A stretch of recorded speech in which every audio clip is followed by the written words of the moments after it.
Aku dibuat syok saat aku pulang dinas dari luar negeri. Tak sengaja aku mendengar anak pertamaku memanggil pembantu di rumahku dengan sebutan mama. Ternyata. Assalamualaikum warahmatullahi wabarakatuh. Halo Sobat Cerita Amira. Di sini cerita Amira akan membawamu menyelami kisah yang penuh emosi dan kejutan. Langsung aja yuk, kita lanjut ke ceritanya.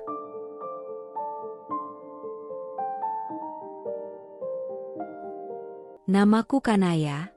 Aku seorang ibu dan istri yang bekerja sebagai justiper luar negeri. Demi masa depan keluarga, aku rela sering meninggalkan rumah demi pekerjaan. Aku percaya sepenuhnya pada suamiku, Raka, dan pada Maya, pembantu yang sudah seperti adik sendiri. Tapi kepercayaan itu ternyata dibalas dengan pengkhianatan paling keji. Sudah hampir 12 hari aku di Singapura untuk pelatihan kerja, dan rasanya rindu ini seperti gelombang laut yang tak pernah reda.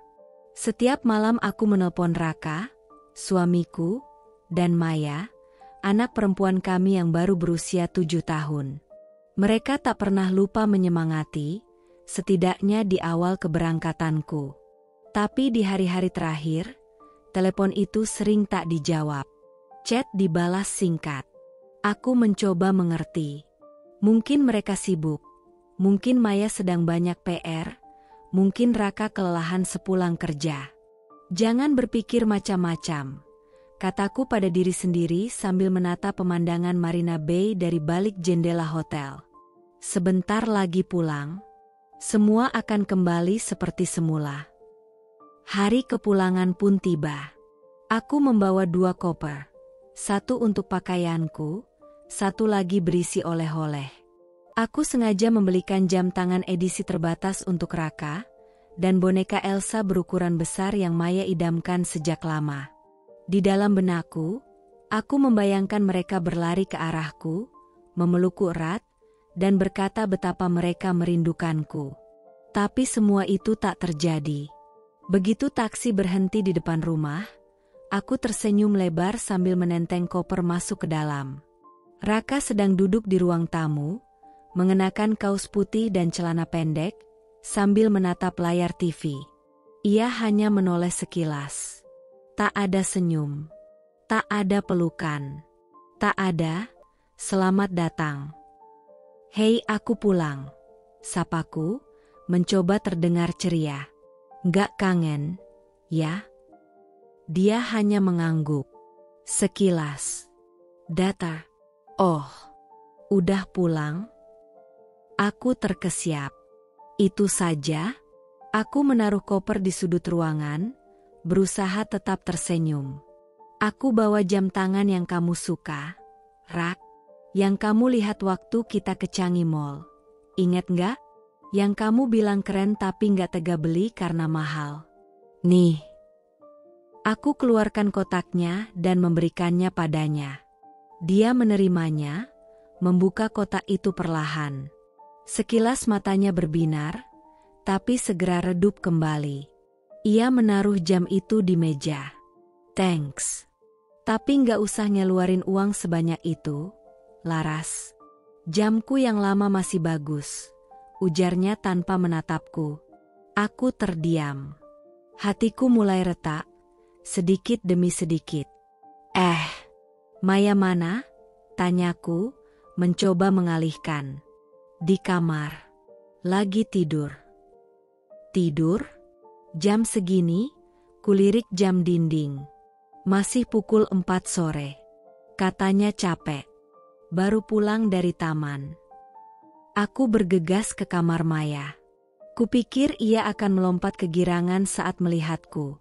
Seperti biasa. Tapi saat kubuka pintu pelan-pelan dan masuk, Maya hanya mengintip dari balik selimut. "Maya, Mama pulang, sayang," bisikku lembut sambil duduk di pinggir ranjangnya. Ia diam. Tak ada pelukan. Tak ada ciuman. Tak ada celoteh rindu seperti biasa. Ia hanya bergumam, "Iya, Mama, aku ngantuk." Itu bukan Maya yang aku kenal. Anak periang dan manja yang biasanya tak bisa berhenti bercerita setiap aku pulang kerja, kini seperti enggan bicara denganku. Aku turun ke bawah dengan langkah gontai. Raka masih duduk, memainkan ponselnya. Suasana rumah ini tak lagi hangat. Terasa asing, bahkan bagiku yang tinggal di dalamnya. "Mereka kenapa, ya?" tanyaku perlahan. "Kok dingin banget? Ada yang salah, Ra?"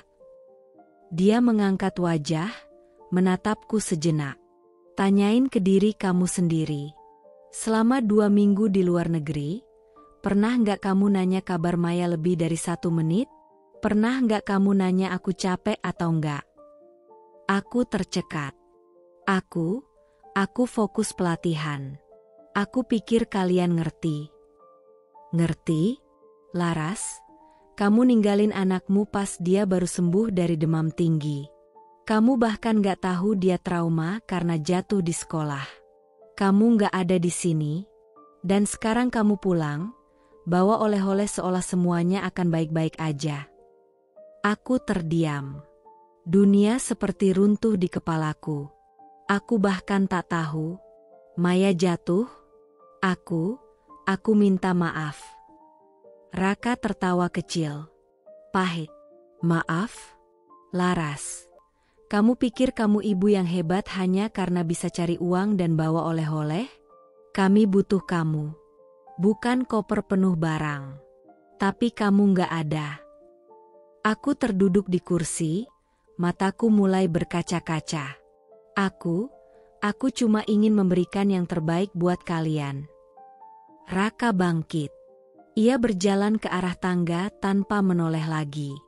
Kalau kamu benar-benar ingin yang terbaik, coba lihat kami, bukan dari balik layar HP atau koper oleh-olehmu.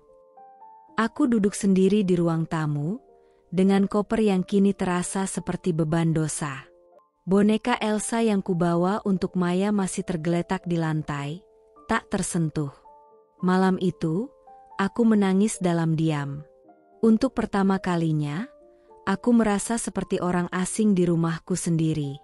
Dan yang paling menyakitkan bukan karena mereka berubah, tapi karena aku baru menyadari, akulah yang terlebih dulu menghilang. Sudah seminggu sejak aku pulang dari Singapura. Rumah ini terasa hangat dari luar, tapi dingin membeku dari dalam.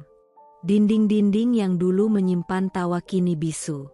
Tak ada pelukan hangat. Tak ada celoteh anakku yang biasanya berlari ke pelukanku saat pulang kerja. Hanya sunyi. Seperti ada yang berubah, atau lebih tepatnya, seseorang yang berubah. Dan aku baru sadar, perubahan itu datang dari anakku sendiri, Rara. Dia bukan anak yang pendiam. Dia gadis kecilku yang dulu selalu memelukku sambil berkata, "Mama jangan pergi lama-lama, ya." Tapi kini, bahkan ketika aku berada di rumah sepanjang hari, ia tak lagi mencariku. Tak ada, "Mama, bantuin PR." Tak ada, "Mama, temenin main."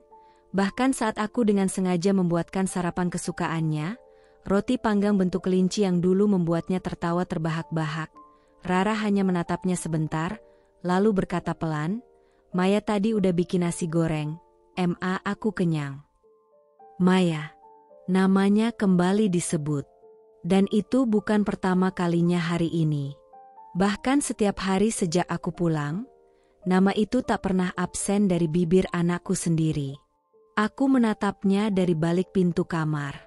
Rara sedang tertawa-tawa di atas ranjang bersama Maya, pembantu rumah tangga yang baru bekerja setahun belakangan.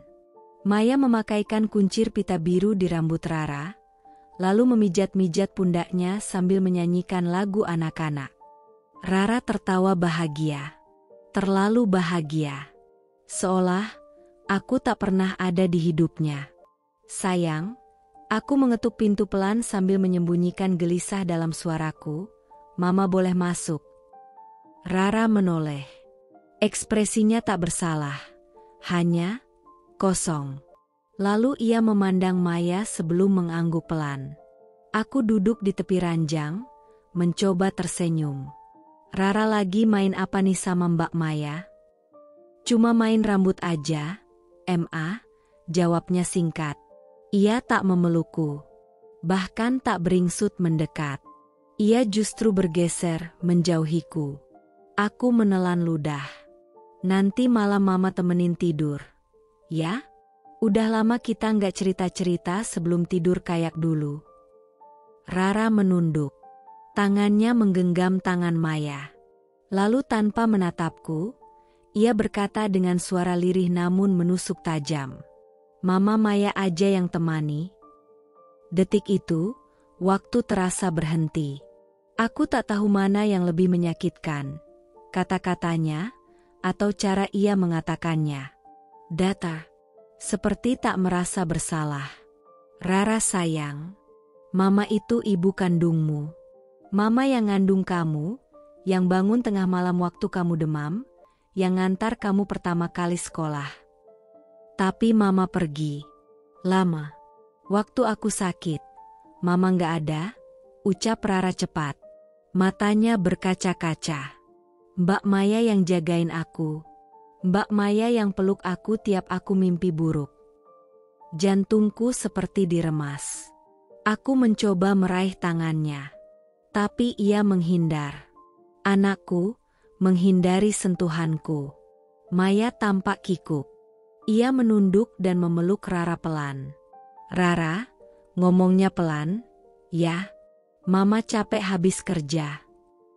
Enggak, aku udah bilang, aku maunya tidur sama Mbak Maya. Aku bangkit dengan langkah limbung.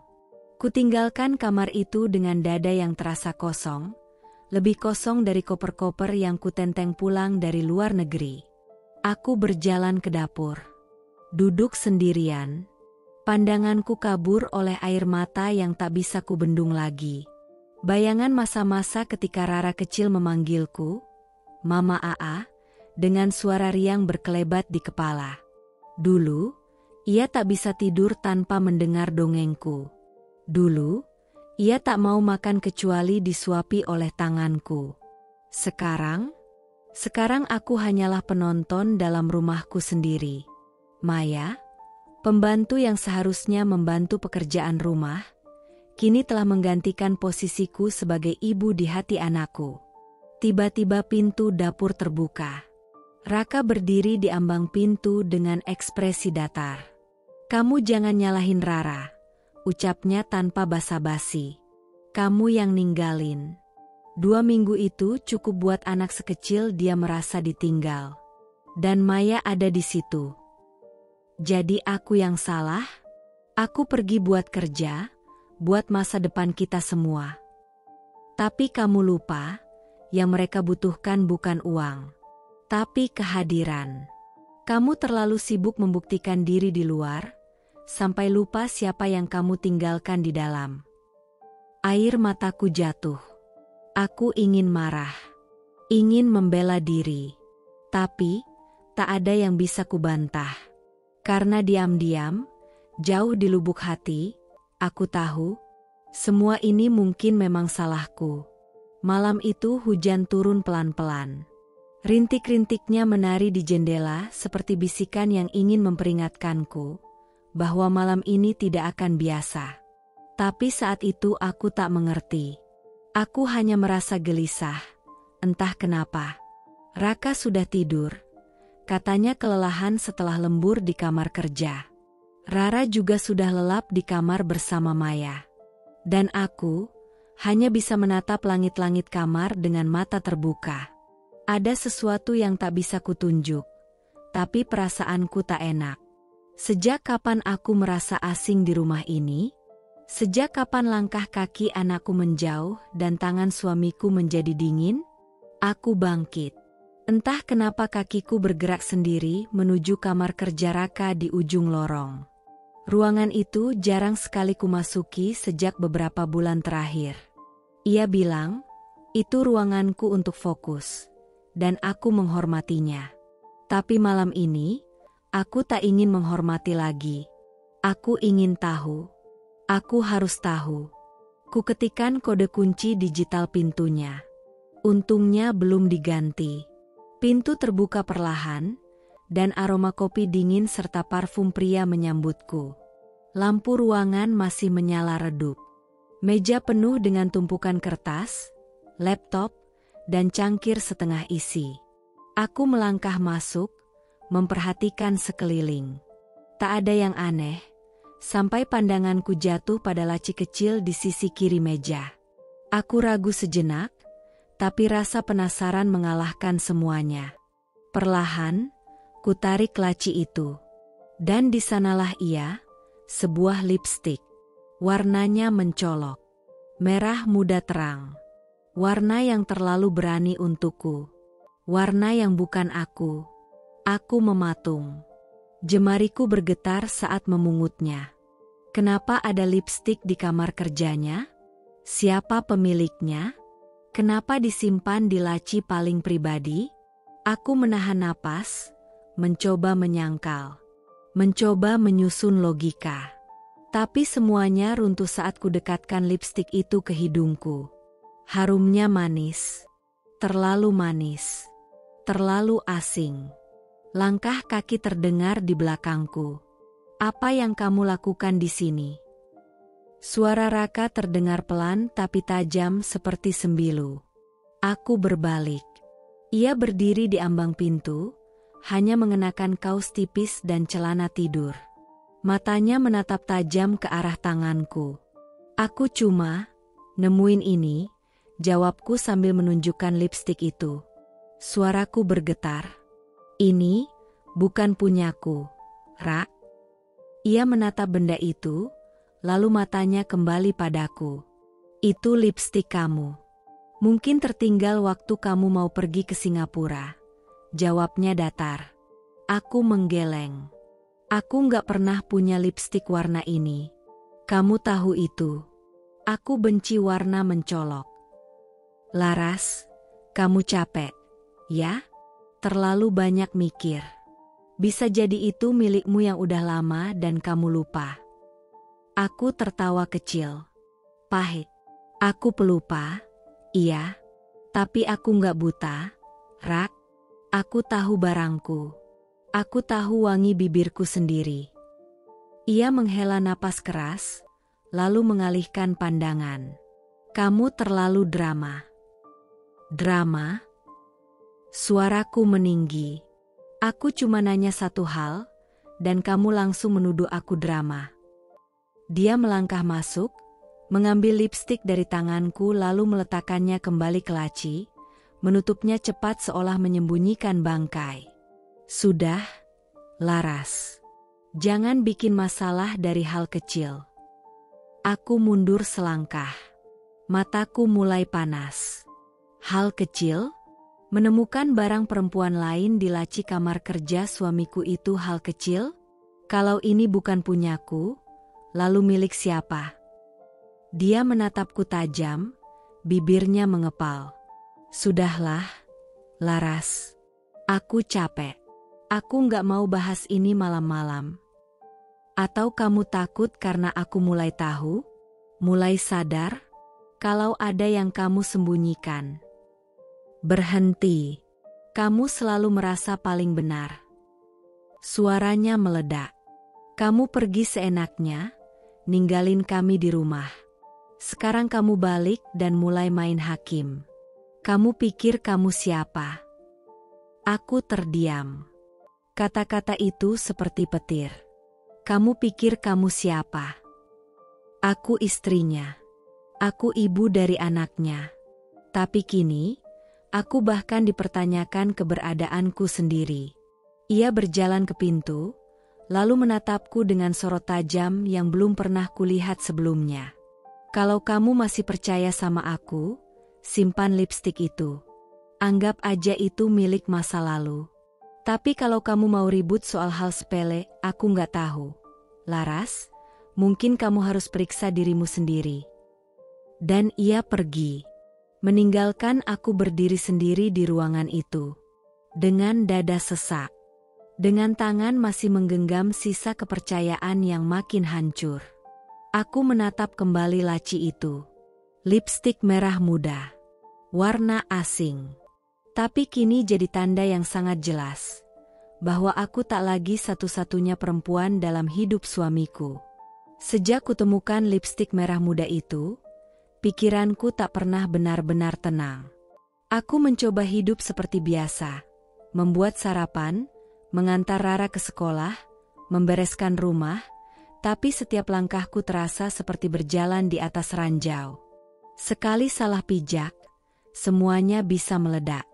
Aku menatap layar ponselku pagi itu, mencoba mengingat sesuatu yang dulu tak pernah kupedulikan. Tanggal rekaman CCTV terakhir. Selama aku di Singapura, aku memang jarang membuka aplikasi CCTV rumah. Aku terlalu sibuk, terlalu percaya. Tapi sekarang, keyakinanku rapuh. Aku harus tahu. Aku duduk di meja kerja, membuka laptop, dan mengakses akun CCTV rumah kami. 3 kamera, 1 di ruang tamu, 1 di dapur, 1 lagi di halaman belakang. Semuanya terlihat aktif. Bagus, gumamku pelan. Kupilih menu rekaman. Kugulir ke tanggal aku berangkat ke luar negeri, tanggal 3 Maret. Tapi saat aku klik, layar menunjukkan pesan kosong. Tidak ada file tersedia untuk tanggal yang Anda pilih. Keningku berkerut. Aku menggulir ke tanggal 4, 5, 6, hingga tanggal 17 Maret, hari aku pulang. Semua kosong. Tidak, ini tidak mungkin. Tanganku mulai gemetar. Aku mencoba ulang. Log out, lalu login kembali. Tapi hasilnya sama. Semua rekaman selama aku berada di luar negeri, hilang. Seolah rumah ini menolak untuk diingat. Raka masuk ke kamar kerja saat itu juga. Seolah semesta tahu, aku butuh jawaban sekarang juga. Ra, panggilku, suaraku dingin. Kamu tahu soal rekaman CCTV? Ia mengerutkan dahi. Kenapa? Semua rekaman dari tanggal 3 sampai 17 hilang. Dia diam sejenak, lalu mengangkat bahu. Oh, ya, itu kehapus otomatis. CCTV-nya memang begitu. Kalau udah penuh, data lama keganti. Aku memutar tubuh, menatapnya tajam. Tapi kapasitas harddisknya besar. Paling gak bisa simpan sampai 2 bulan terakhir. Sekarang baru sebulan, Rak. Dan kamu pernah bilang sendiri itu udah kamu upgrade. Ia tampak gusar. Ya udah, mungkin error. Aku juga gak ngerti teknologi, Laras. Aku bangkit dari kursi, menahan amarah yang sudah memuncak. Kamu gak ngerti teknologi, tapi kamu yang pasang sistem ini, kamu yang selalu cek tiap malam. Kenapa tiba-tiba kamu jadi sok bodoh? Hah? Laras? Bentaknya, wajahnya memerah. Kamu tuh apa sih maunya? Curiga mulu. Lipstik, sekarang CCTV. Besok kamu nuduh aku simpan selingkuhan di dalam kulkas. Gitu? Seketika, hatiku ngilu. Tapi aku tak mundur. Tidak malam ini, aku cuma cari kebenaran. Karena kamu, makin lama makin asing. Rak, kamu gak bisa terus minta aku percaya sementara semua tanda di rumah ini bikin aku merasa dihantui. Dia mengalihkan pandangan, mengacak rambutnya dengan kesal. Aku capek, Laras. Bener-bener capek. Kamu pulang dari Singapura bukan untuk memperbaiki, tapi nyari-nyari salah. Kamu tuh ibu, tapi gak fokus ke anak. Malah kayak detektif. Aku terdiam. Napasku naik turun. Dalam hati aku menangis, tapi wajahku harus tetap kuat. Untuk satu hal, Rara. Justru karena aku ibu, makanya aku harus tahu. Aku gak bisa diam kalau ada yang gak beres di rumah ini. Aku gak mau Rara tumbuh di rumah yang penuh kebohongan.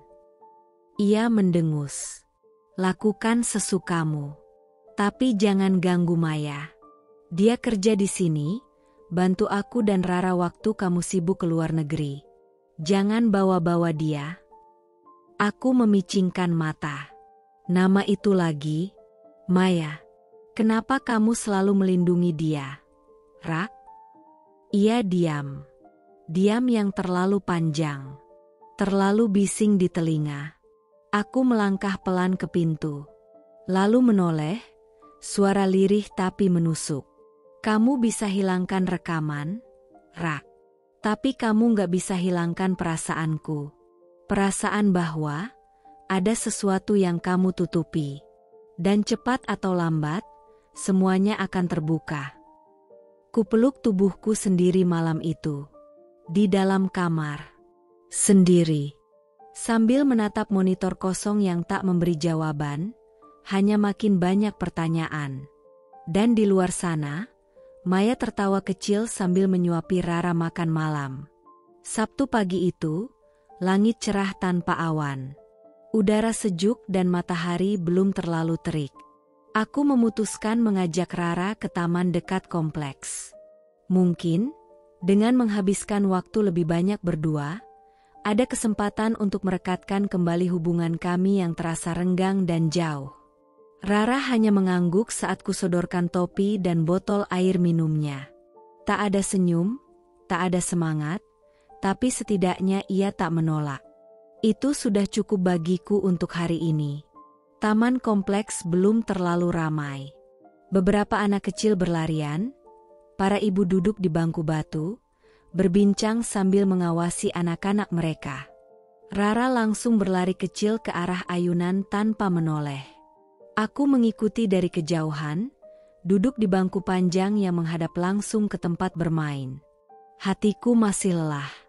Luka-luka kecil yang kutelan sendiri, semakin hari semakin sulit disembunyikan.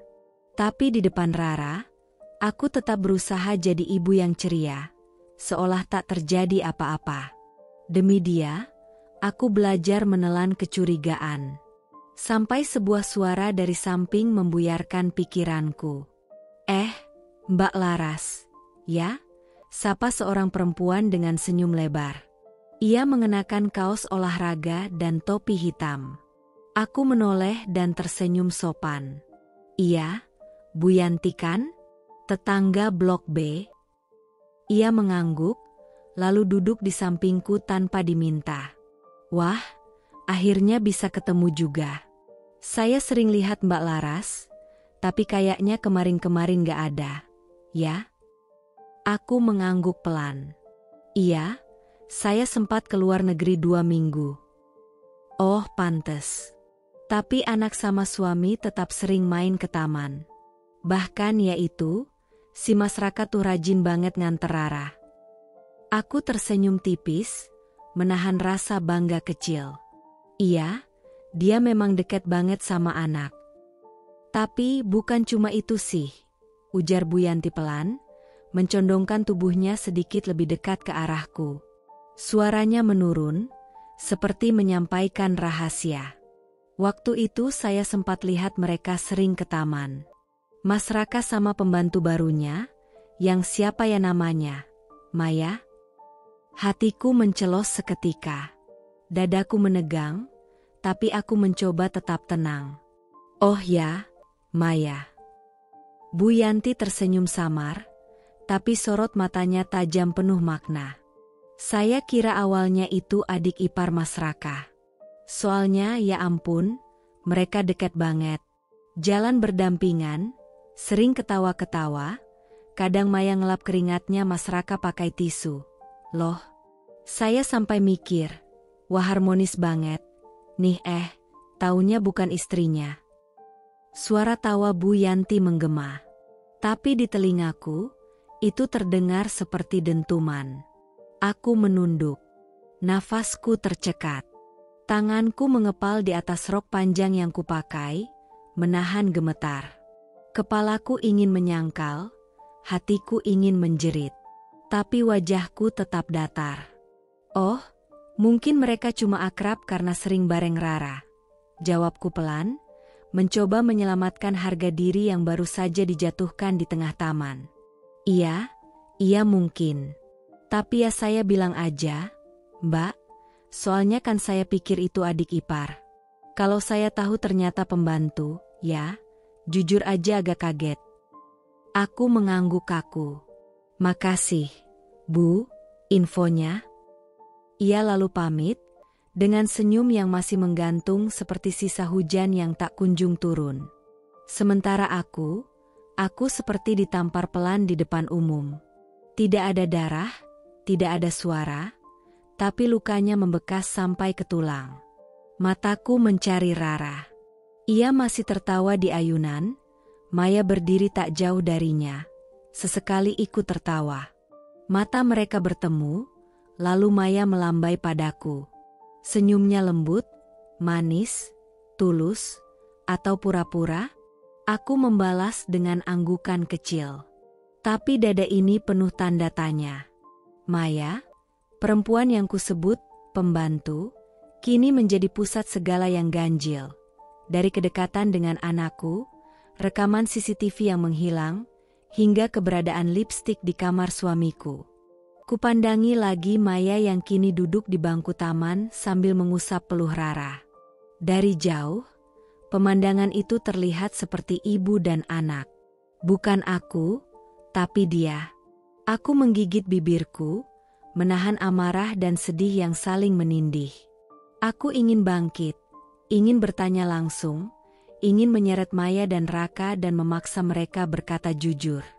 Tapi aku tahu, belum saatnya. Aku belum punya bukti. Belum cukup kuat. Tenang, Laras, jangan kehilangan akal, bisikku dalam hati. Anakmu butuh kamu. Dan kebenaran akan datang. Bahkan jika harus menyeret semua luka bersamanya. Matahari mulai meninggi. Tapi dinginnya pagi masih menggigilkan hatiku. Malam di rumah kami selalu terasa sunyi belakangan ini. Tapi bukan sunyi yang menenangkan. Melainkan sunyi yang menggantung. Sunyi yang menyembunyikan sesuatu di balik dinding. Dalam bisik langkah. Dalam lirik suara yang tak terucap. Malam itu, sekitar pukul 11, aku terbangun karena suara keran air di dapur yang terus menetes. Suara kecil itu menusuk keheningan malam seperti tetes-tetes curiga yang tak bisa kuabaikan. Aku turun pelan-pelan, menyusuri tangga dengan langkah ringan. Rumah gelap, hanya cahaya lampu dari dapur yang menyala redup. Sesampainya di ambang pintu dapur, aku langsung berhenti. Nafasku tercekat. Maya. Ia berdiri membelakangi pintu. Bahunya terguncang pelan. Tangannya menggenggam erat sapu tangan kecil. Rambutnya yang biasanya rapi kini berantakan. Dan air mata mengalir tanpa suara. Tangis yang ditahan. Isak yang nyaris tak terdengar. Tapi terlalu jelas untuk diabaikan. Aku ragu sejenak. Ingin kembali ke kamar dan berpura-pura tak melihat. Tapi rasa penasaran mengalahkan semuanya. Maya? Ia tersentak, buru-buru menyeka wajahnya, membalikan badan dengan senyum yang dipaksakan. Maaf, Bu, saya ganggu, saya buru-buru nyelesain cucian piring. Aku melangkah mendekat, menatap wajahnya yang sembab. Kamu nangis? Ia tertawa kecil, gugup. Enggak, Bu. Cuma, tadi keinget ibu saya di kampung. Udah lama nggak pulang. Makanya, ya kangen aja. Alasannya terdengar masuk akal. Tapi matanya menyimpan sesuatu yang tak terucap. Dan naluri keibuanku tahu, itu bukan hanya rindu. Itu luka. Luka yang disembunyikan. Maya, aku duduk di kursi dapur, menatapnya penuh empati. Kalau ada yang kamu pendam, kamu bisa cerita. Aku nggak akan marah. Aku cuma ingin tahu, apa kamu baik-baik saja. Matanya berkaca lagi. Tangannya mengepal di sisi apronnya. Tapi sebelum ia sempat membuka suara, Terdengar suara langkah kaki tergesa-gesa dari lorong samping. Laras. Suara itu menggema. Tegas. Berat. Raka. Ia muncul dari balik bayangan, mengenakan kaos tidur dan wajah tak senang. Matanya melirik Maya sekilas, lalu beralih padaku dengan sorot tajam. Apa yang kamu lakukan di sini malam-malam? Aku berdiri perlahan, tidak suka nada tuduhannya. Aku dengar ada keran bocor, terus lihat Maya nangis. Aku cuma tanya. Kamu terlalu ikut campur sekarang, potongnya dingin. Itu urusan dia, bukan urusanmu. Aku tertegun. Urusan rumah ini, urusan Maya, urusan semua yang terjadi di sini, adalah urusan aku. Aku nyonya rumah ini, Ra. Jangan ajari aku mana yang harus kuurus dan mana yang tidak. Raka menahan napas, menatapku tajam. Dia cuma pembantu. Dia bisa nangis karena apa aja. Kangen kampung, capek, PMS, kamu jangan terlalu drama. Aku menatapnya dalam-dalam. Kalau dia cuma pembantu, kenapa kamu yang repot membelanya setiap kali aku tanya? Suasana menegang. Maya tertunduk, tubuhnya menggigil. Raka menarik tanganku kasar, menjauhkan aku dari dapur. Udah. Jangan ganggu orang lagi, bisiknya keras. Kamu capek. Laras. Istirahat. Ia menyeretku kembali ke lorong, lalu menutup pintu dapur di belakang kami. Suara denting piring terdengar pelan. Maya kembali bekerja, atau mungkin kembali menahan air mata yang tak boleh dilihat siapapun. Di dalam kamar, aku duduk di ranjang tanpa bicara. Raka langsung masuk ke kamar mandi tanpa menoleh. Pintu ditutupnya dengan keras. Gemericik air mulai terdengar. Dan aku duduk dalam diam. Pandanganku kosong. Tapi pikiranku bekerja. Menganalisis, menghitung, mengaitkan. Kenapa Maya menangis? Kenapa Raka selalu muncul saat aku hampir tahu sesuatu? Kenapa dia lebih marah dari Maya sendiri? Ada sesuatu di balik air mata Maya yang Raka tidak ingin aku tahu. Dan malam itu, untuk pertama kalinya, aku tidak ingin menyangkal lagi. Hari itu berjalan lambat. Seperti jam dinding di ruang keluarga yang berdetak pelan namun menusuk telinga. Tak ada yang benar-benar terasa nyata. Aku menjalani rutinitas seperti biasa. Menyuapi Rara, membersihkan ruang tamu, menyiram tanaman. Tapi semuanya seperti dilakukan oleh bayangan diriku. Otomatis. Tanpa jiwa. Terlalu banyak hal yang tak terjawab. Terlalu banyak luka yang kupendam sendirian. Dan malam itu, luka itu akhirnya dibuka paksa. Pukul 23.07. Ponselku bergetar pelan di atas meja nakas. Sebuah pesan singkat. Tidak ada nama pengirim. Nomornya pun asing, hanya rangkaian angka yang tak kukenal. Kubuka pesan itu dengan alis mengernyit.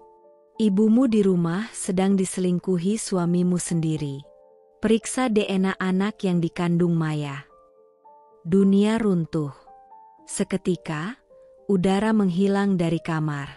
Tanganku bergetar, ponsel hampir terjatuh. Suara detik jam seolah membesar, mendominasi ruang, menggantikan degup jantungku yang tak karuan. Apa maksudnya? Siapa pengirim ini? Anak yang dikandung Maya? Maya hamil? Kakiku lemas. Aku terduduk di ranjang, ponsel tergeletak di pangkuanku. Pandanganku kabur. Ada bunyi-bunyi aneh di telingaku, mungkin suara bisikan panik dalam diriku sendiri. Enggak mungkin. Bisikku lirih, seperti ingin membantah kenyataan. Dia cuma pembantu. Dia bukan siapa-siapa. Dia enggak mungkin. Tapi suara itu terlalu meyakinkan. Terlalu tajam. Dan yang paling menyakitkan, terlalu masuk akal. Perlahan, kejadian-kejadian sebelumnya terputar ulang di kepalaku, seperti potongan puzzle yang selama ini kusangkal. Lipstik merah muda di kamar Raka. Rekaman CCTV yang tiba-tiba hilang. Tatapan Raka pada Maya yang berubah. Rara yang lebih dekat ke Maya daripada ke ibu kandungnya sendiri. Tangisan Maya di dapur, yang tak pernah mau dijelaskan. Dan Raka yang selalu melindungi Maya. Tanganku mengepal. Tapi tak ada tenaga. Bahkan untuk marah pun aku terlalu hancur. Langkah kaki mendekat dari luar kamar. Pintu dibuka pelan. Raka masuk. Ia menguap, matanya tampak lelah. Belum tidur? Tanyanya datar. Aku menatapnya. Mata kami bertemu. Tapi kali ini, aku tak lagi melihat suamiku. Yang kulihat hanyalah kebohongan yang berbentuk manusia. Rak, suaraku nyaris tak terdengar. Kamu pernah mikir nggak? Kalau semua yang kita bangun bisa hancur cuma karena satu pengkhianatan kecil. Dia mengerutkan kening. Apa maksudmu? Aku menahan diri. Belum sekarang. Aku tidak akan berteriak malam ini. Tidak akan menuduh. Aku ingin melihat sejauh mana dia akan berbohong. Enggak. Cuma tanya aja. Mau tahu seberapa kuat pondasi pernikahan kita? Ia mendekat, mencium keningku cepat seperti biasa sebelum tidur. Tapi ciuman itu dingin. Hamba. Seolah tak lagi ada cinta. Dia berbaring, memejamkan mata. Dan aku menatap langit-langit kamar dengan mata terbuka. Sambil menggenggam ponsel dan pesan itu. Anak yang dikandung Maya. Kalimat itu berulang di kepalaku. Menyayat lebih dalam daripada pisau manapun. Dan malam itu, untuk pertama kalinya, aku sadar. Aku bukan lagi istri. Aku hanya perempuan yang diberi peran, tapi bukan isi cerita. Sudah 3 hari berlalu sejak SMS tanpa nama itu masuk ke ponselku. Aku masih menyimpannya. Tak berani membalas, tak tahu harus percaya atau tidak. Tapi sejak malam itu, aku mulai membuka mata lebih lebar. Mengamati gerak-gerik Maya. Menyimak nada bicara Raka. Merekam setiap kebisuan yang terlalu keras untuk diabaikan. Dan pagi ini, kebenaran datang tanpa suara, tanpa penjelasan. Tapi menghantamku lebih keras dari apapun sebelumnya. Aku baru selesai mencuci wajah. Seperti biasa, aku membereskan kamar mandi yang digunakan bersama. Aku, Raka, dan kadang Maya saat mandi terburu-buru. Mataku sempat menangkap plastik kecil di atas tong sampah. Terlipat rapi, seperti seseorang berusaha menyembunyikannya. Kukira hanya bungkus pembalut. Tapi saat ku sentuh, benda itu lebih tebal. Dan saat ku buka, mataku membeku. Sebuah alat tes kehamilan. 2 garis merah terang menyala tanpa malu. Aku tercekat. Kudekatkan benda itu ke cahaya lampu. Tanganku bergetar. 2 garis merah. Positif. Jantungku berpacu. Kakiku melemas. Aku terduduk di pinggir bathtub dengan alat itu masih di tanganku. Seolah menatap bukti pengkhianatan yang tak bisa dibantah lagi. Maya. Suara itu keluar dari mulutku tanpa sadar. Pelan. Tapi menggema di dinding-dinding kepalaku. Seperti gema sebuah nama yang kini tak bisa kulupakan. Kenapa ia tak bilang? Kenapa ia menyembunyikannya? Dan yang paling menyakitkan, kenapa benda ini dibuang di kamar mandi kami, bukan kamar mandi pelayan? Apakah karena ia memang sudah merasa menjadi bagian dari kami? Atau karena ada seseorang di rumah ini yang ingin memastikan aku melihatnya? Suara langkah kaki di luar kamar mandi membuatku buru-buru berdiri. Kupastikan wajahku tenang, meski jantungku belum berhenti berdegup kencang. Aku menyimpan Tespa itu di saku baju tidurku. Kubuka pintu. Dan seperti skenario yang ditulis Tuhan untuk menyakitiku perlahan, Maya berdiri tepat di depan pintu. Ia hendak masuk, membawa ember kecil berisi handuk bersih. Begitu melihatku, ia terkejut. "Oh, maaf, Bu, saya kira tadi kamar mandinya kosong." Aku menatapnya lama. Dadaku sesak. "Maya," ucapku pelan, "kamu baik-baik saja, kan?" Ia mengangguk cepat. "Iya, Bu. Kenapa memangnya?"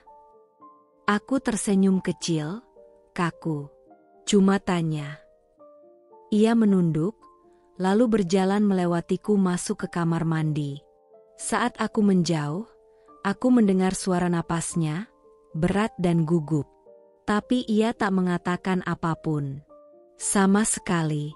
Hari itu, aku duduk sendirian di kamar. Menatap Tespa itu selama berjam-jam. Tak tahu harus marah, menangis, atau menertawakan hidupku sendiri. Kenapa semua orang memilih diam? Kenapa tak ada yang jujur padaku? Apakah karena aku terlalu kuat hingga mereka pikir aku bisa menerima semua ini sendirian? Atau karena aku dianggap tidak lagi penting?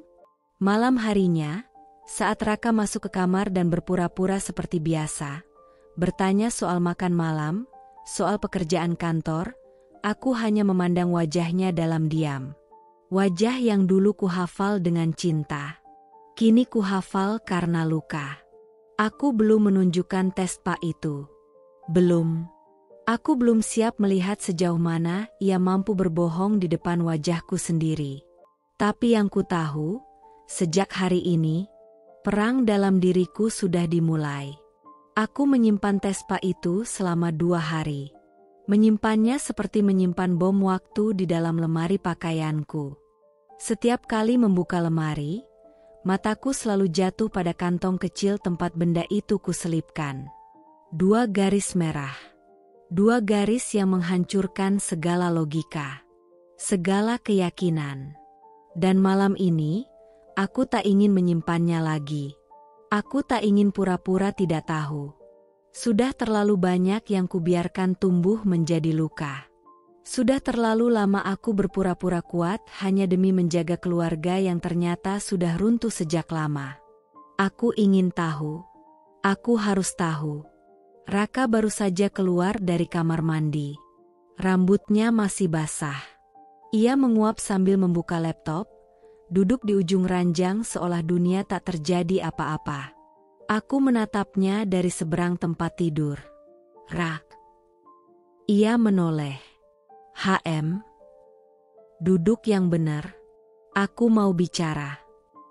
Nada suaraku datar. Tapi mataku tajam. Tak lagi bisa dibodohi. Raka mengerutkan dahi. "Bicara apa sih, Laras? Udah malam. Aku capek." "Bicara tentang Maya. Dan tentang Tespa yang kamu biarkan dia buang diam-diam di kamar mandi kita." Ia langsung menatapku. Tapi bukan terkejut. Bukan takut. Justru tenang. Seperti seseorang yang sudah lama menyusun jawaban. Seperti pelaku yang sudah lama siap jika suatu hari harus tertangkap. "Jadi kamu udah tahu." Kalimatnya bukan pertanyaan. Tapi konfirmasi. Dingin. Tajam. Nyaris menyebalkan. Aku mengangguk pelan. "Ya." "Dan sekarang aku minta kamu jawab. Jujur. Apa yang sebenarnya terjadi?" Ia menghela napas panjang. Menutup laptopnya perlahan. Lalu duduk bersandar di sandaran ranjang. Matanya lurus menatapku.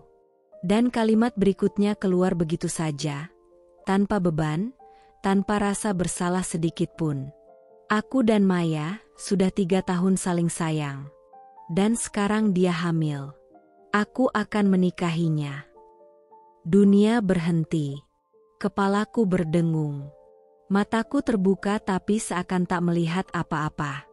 Suaranya, kalimatnya, pengakuan itu terulang dalam kepalaku seperti gema yang tak berhenti. 3 tahun? 3 tahun? Kita baru pindah ke rumah ini 2 tahun lalu. Ra, bisikku tak percaya. Kamu sudah mengkhianatiku bahkan sebelum Maya masuk rumah ini. Dia mengangguk, seolah tak ada yang aneh. Aku udah kenal dia sebelum dia kerja di sini. Waktu itu dia kerja jadi cleaning service di kantor lama. Kita ketemu, ngobrol, lalu makin dekat. Lalu kamu bawa dia ke rumah ini? Kamu jadikan dia pembantu. Sambil kamu tiduri dia di balik punggungku? Kamu ajarkan anak kita memanggilnya Mama Maya? Suaraku pecah, tangisku tumpah tanpa bisa kutahan. Ia tetap tenang. Hanya menatapku dengan mata yang kosong. Aku nggak niat nyakitin kamu, Laras. Tapi lama-lama aku sadar, aku nggak lagi bahagia di pernikahan ini. Dan Maya ada buat aku. Dia dengerin aku. Dia ngertiin aku. Dan sekarang dia hamil. Aku harus tanggung jawab. Kamu pikir aku nggak pernah ngertiin kamu? Aku berdiri, menatapnya dengan tubuh gemetar. Siapa yang bangun jam 3 pagi buat bantuin kerjaanmu? Siapa yang ngurus rumah ini waktu kamu bangkrut? Siapa yang melahirkan anakmu? Rawat dia sendirian waktu kamu hilang 2 minggu karena stres? Aku, Raka. Aku. Dia menunduk sebentar. Tapi tetap tidak ada penyesalan. Tidak ada air mata. Hanya kebekuan. Kamu istri yang baik, Laras. Tapi kita udah selesai. Selesai. Kata itu seperti palu godam. Menghancurkan semua yang pernah kusebut cinta. Menepiskan semua kenangan bertahun-tahun dalam satu ucapan kejam. Aku tertawa getir. Dan kamu bisa bilang itu sedingin ini? Setelah semua yang kita lalui? Ia berdiri, mendekatiku. Tapi aku mundur. Aku tak ingin disentuh. Tak oleh tangan yang sama yang menyentuh wanita lain, yang menyentuh luka ini tanpa rasa bersalah. Aku akan tetap bertanggung jawab sebagai ayah Rara. Tapi soal kamu, aku rasa kamu akan baik-baik aja. Kamu kuat. Kuat? Kuat itu bukan berarti tak bisa hancur. Kuat itu artinya tetap berdiri. Bahkan saat tubuhmu sudah tak punya tulang untuk menyangga. Dan malam itu, setelah dia pergi meninggalkan kamar, aku terduduk sendirian di lantai. Menangis. Bukan karena ditinggalkan, tapi karena sadar, selama ini aku tinggal di rumah yang penuh cinta palsu. Dan aku jadi satu-satunya yang tidak tahu kalau aku sudah tidak dicintai. Aku pikir, setelah mendengar pengakuannya malam itu, aku telah melalui titik terendah. Ternyata aku salah. Hari ini, aku diseret lebih dalam ke jurang yang tak pernah terpikir bisa kualami. Dilecehkan perasaanku, atas nama keluarga. Pagi itu Raka pulang lebih awal dari kantor. Aku sedang di dapur, menyuapi Rara yang sejak tadi tak berselera makan. Raka duduk di meja ruang makan, menatap kami tanpa berkata apa-apa. Hanya menatap, dengan mata penuh niat, tapi tak ada kasih. Setelah Rara pergi ke kamarnya, barulah ia membuka suara. Laras, kita harus bicara. Tapi tolong jangan emosi dulu. Aku menengadah pelan, meletakkan sendok di atas meja. Nafasku berat. Bicara apa lagi, Rak? Belum cukup kamu bikin aku tidur dengan luka setiap malam. Ia diam sesaat, lalu berkata pelan, tapi jelas. Terlalu jelas. Aku mau menikahi Maya. Resmi, bukan sembunyi-sembunyi. Dan, aku ingin kamu merestui. Aku terkekeh pelan. Tak percaya. Seperti mendengar lelucon paling kejam di dunia. Merestui? Suaraku parau. Setelah kamu hancurkan hidupku, kamu pikir aku akan kasih restu. Tapi dia tak mundur. Justru semakin menjijikan dalam logika yang dipaksakan. Laras, ini semua demi anak. Maya hamil. Aku harus tanggung jawab. Kita bisa jalani ini baik-baik. Kamu tetap istri pertamaku. Nggak ada yang berubah. Maya cuma istri kedua. Aku memejamkan mata sejenak. Menahan amarah yang mendidih, tapi tak ingin meledak di hadapannya. Aku ingin tetap waras. Tapi dengan setiap kata yang ia ucapkan, kewarasanku seperti dihancurkan sedikit demi sedikit. Jadi sekarang kamu minta aku legowo? Menjadi istri pertama dalam rumah tangga yang dibagi? Melihat anakku tumbuh bersama ibu tirinya yang kau hamili diam-diam? Kamu pikir aku tidak punya harga diri, Raka? Ia menunduk sebentar. Aku tahu ini berat. Tapi Maya nggak punya siapa-siapa. Dia cuma punya aku. Dan kamu juga orangnya kuat. Kamu bisa terima ini? Demi Rara. Demi anak Maya. Aku berdiri perlahan. Kursi yang kutarik berbunyi kasar. Aku menatapnya tajam. Wajahnya yang dulu ku kecup setiap malam, kini terasa menjijikan. Hampa dari cinta. Hanya penuh dalih dan pengkhianatan. Kuat? Kamu pikir aku kuat? Aku ini perempuan, Raka. Aku juga manusia. Aku bukan batu yang bisa kamu pecah dua lalu kamu paksa tersenyum. Air mataku jatuh. Tapi aku biarkan. Aku tidak malu, karena air mataku bukan tanda lemah, tapi tanda bahwa aku masih punya hati. Kamu dan Maya boleh saling mencintai. Silakan. Tapi jangan pernah minta aku ikut menari di atas luka yang kalian ciptakan bersama. Karena aku bukan pemeran pembantu dalam cerita kalian. Dia mendekat, tapi aku mundur. Laras, ini demi keluarga. Aku menatapnya lama. Mata kami bertemu. Tapi yang kulihat hanya kehampaan. Keluarga? Keluarga mana yang kamu maksud? Rak? Karena yang kupikir sebagai keluarga, sudah kamu hancurkan dengan tanganmu sendiri. Ia terdiam. Tak mampu menjawab. Aku berbalik. Melangkah ke kamar. Dan sebelum menutup pintu, aku berkata dengan suara paling tenang yang bisa kukumpulkan. Kamu ingin 2 istri? Silakan. Tapi bukan aku salah satunya. Pintu kututup perlahan. Tapi di dalam hati, ada pintu yang kututup selamanya untukmu.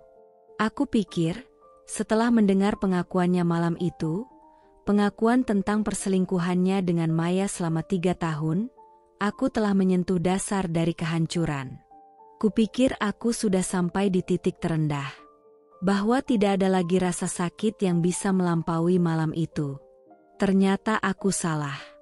Karena hari ini, aku diseret lebih dalam ke jurang yang tak pernah terpikir akan kualami. Jurang di mana harga diriku diinjak, perasaanku disepelekan, dan semua itu dibungkus dengan satu alasan yang sering dipuja-puja di luar sana. Demi keluarga. Pagi itu seperti pagi-pagi sebelumnya. Sunyi. Hamba. Aku di dapur, menyuapi Rara yang duduk di kursi makan dengan wajah murung. Anak itu tak banyak bicara akhir-akhir ini. Bahkan saat kusuapi dengan makanan kesukaannya, hanya 1-2 suap yang ia terima. Sisanya, hanya diam. Seperti sedang menyimpan luka kecil yang belum bisa ia mengerti. Lalu Raka datang. Lebih awal dari biasanya. Ia duduk di meja makan, tak langsung bicara. Hanya menatap kami dari seberang meja. Tatapan itu, kosong. Bukan tatapan seorang ayah yang merindukan anaknya. Bukan tatapan suami yang menyesal. Tapi tatapan seseorang yang sudah memutuskan untuk tidak peduli pada luka yang akan ia sebabkan. Setelah Rara masuk ke kamarnya, Raka akhirnya bersuara. Laras, kita harus bicara. Tapi tolong jangan emosi dulu. Aku meletakkan sendok. Pelan. Penuh kendali. Tapi hatiku sudah merangkak ke ujung. Bersiap untuk luka baru lagi. Bicara apa lagi? Rak? Suaraku datar, nyaris tanpa intonasi. Belum cukup kamu bikin aku tidur dengan luka setiap malam. Dia menarik napas panjang. Dan dengan ketenangan yang menyakitkan, ia bicara. Aku mau menikahi Maya. Resmi. Bukan sembunyi-sembunyi. Dan, aku ingin kamu merestui. Hening. Sejenak aku berpikir aku salah dengar. Tapi ekspresi wajahnya mengatakan sebaliknya. Ia sungguh-sungguh. Aku terkekeh pelan. Bukan karena lucu, tapi karena sakit yang begitu dalam, tak ada lagi cara lain untuk merespons selain tawa getir. Merestui? Tanyaku dengan suara parau. Setelah kamu hancurkan hidupku? Setelah kamu hianati kepercayaan yang kubangun bertahun-tahun? Kamu pikir aku akan duduk manis dan mengangguk sambil bilang, silakan, cintai wanita lain, dan biarkan aku jadi penonton dalam pernikahanku sendiri. Tapi dia tak goyah. Justru semakin jauh dari logika yang pernah kami bangun bersama. Laras, ini semua demi anak. Maya hamil. Aku harus tanggung jawab. Kita bisa jalani ini, baik-baik. Kamu tetap istri pertamaku. Nggak ada yang berubah. Maya cuma istri kedua. Aku menutup mata sejenak. Menahan amarah yang membakar sampai ke dasar tenggorokan. Menahan suara yang ingin berteriak. Tapi aku tak mau berteriak. Aku ingin dia mendengar setiap kata yang akan kubilang dengan kejelasan paling menusuk. Kamu minta aku legowo? Menjadi istri pertama dari rumah tangga yang kamu pecah sendiri? Menyaksikan anakku tumbuh bersama perempuan yang tidur dengan suaminya sendiri di balik punggungnya? Kamu pikir aku tak punya harga diri? Dia menunduk sejenak, tapi tetap berbicara. Dengan nada seolah ia adalah orang yang paling waras di antara kami. Aku tahu ini berat, tapi Maya nggak punya siapa-siapa. Dia cuma punya aku. Dan kamu orangnya kuat, Laras. Kamu bisa terima ini, demi Rara, demi anak Maya. Aku berdiri perlahan. Kursi yang kutarik bergeser dengan bunyi kasar, menggores telinga. Aku menatapnya. Dalam. Wajahnya yang dulu kuhafal dengan cinta, kini kuhafal karena rasa muak. Kuat? Kamu pikir aku kuat? Aku ini perempuan, Raka.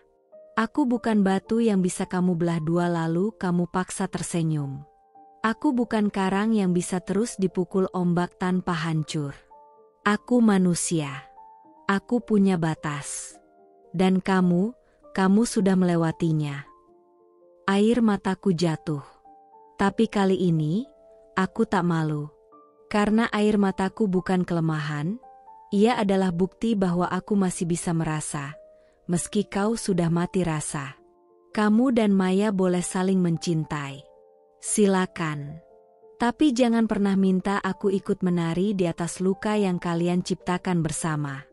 Karena aku bukan figuran. Aku bukan bayangan. Aku bukan pemeran pembantu di cerita cinta murahan kalian. Dia mencoba mendekat, tapi aku mundur. Laras, ini demi keluarga. Aku tertawa. Lirih, tajam. Keluarga? Keluarga mana yang kamu maksud? Rak? Karena keluargaku, sudah kamu bunuh. Sudah kamu kubur hidup-hidup. Dan yang paling menjijikan, kamu minta aku ikut menggali lubangnya. Ia terdiam. Tak mampu membalas. Aku menatapnya satu kali lagi. Tatapan terakhir dari seorang istri yang pernah percaya. Pernah mencintai. Pernah rela melakukan segalanya. Hingga hari ini. Aku berjalan menuju kamar. Dan sebelum menutup pintu, aku berkata dengan suara yang pelan, tapi penuh akhir. Kamu ingin 2 istri? Silakan. Tapi bukan aku salah satunya. Pintu kututup perlahan. Dan di dalam hatiku, ada pintu yang kututup selamanya untukmu, dan tak akan pernah kubuka kembali. Kupikir luka terdalamku sudah kutelan. Kupikir setelah aku menolak di madu dan memutuskan menarik diri dari rumah yang sudah tak lagi terasa rumah, tidak ada lagi yang bisa melukai lebih dari itu. Tapi ternyata, luka bisa berkembang seperti parasit. Merambat, menyusup. Bukan lagi di dada, tapi di bagian paling suci dalam hidupku, peranku sebagai ibu. Hari itu, aku membuka media sosial seperti biasa. Sekadar mengalihkan pikiran, mencari nafas di sela keheningan yang menusuk. Sudah 3 hari aku tidur di kamar tamu. Raka tidak bicara banyak. Maya pun berlagak sibuk. Sibuk dengan kehamilan dan entah, kebahagiaannya yang baru. Tapi mataku terhenti. Jantungku seakan berhenti berdetak. Satu unggahan dari akun Maya. Senyuman manis. Maya duduk di ruang keluarga, memeluk Rara yang tampak tertawa polos. Di caption tertulis, "Waktu berjalan cepat, anakku kini makin besar. Semoga sehat selalu ya, Dek." Anakku, tanganku gemetar. Mataku panas. Aku menelusuri komentar.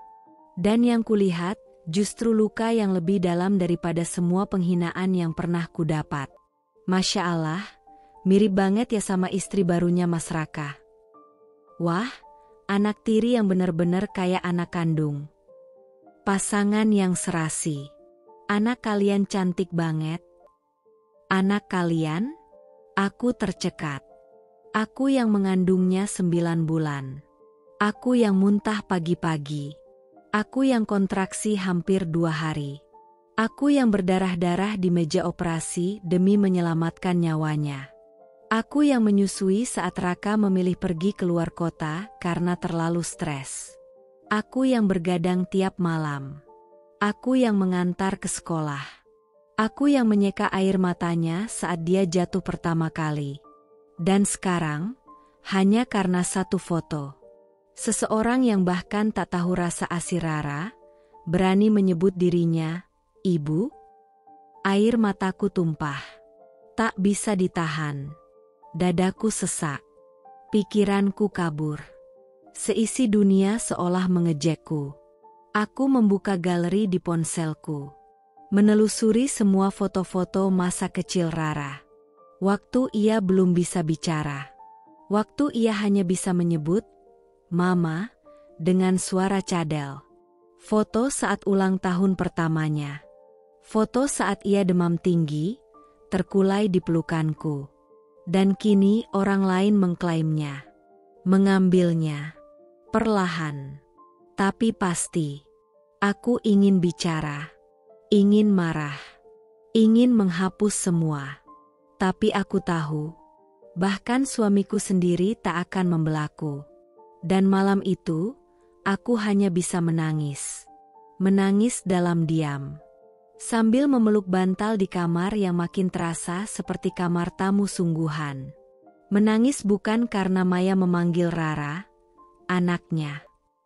Tapi karena perlahan, Rara pun tak menyangkal.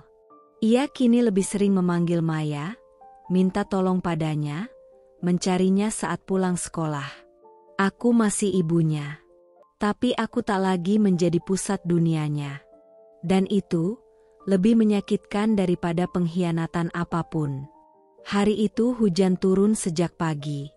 Hujan tipis yang tak terlalu deras, tapi cukup untuk membuat udara rumah jadi lembab dan sunyi. Rara sedang di kamarnya, bermain dengan boneka. Maya sedang di dapur, pura-pura mencuci piring, padahal aku tahu, selama ini ia tak lagi benar-benar mengerjakan pekerjaan rumah.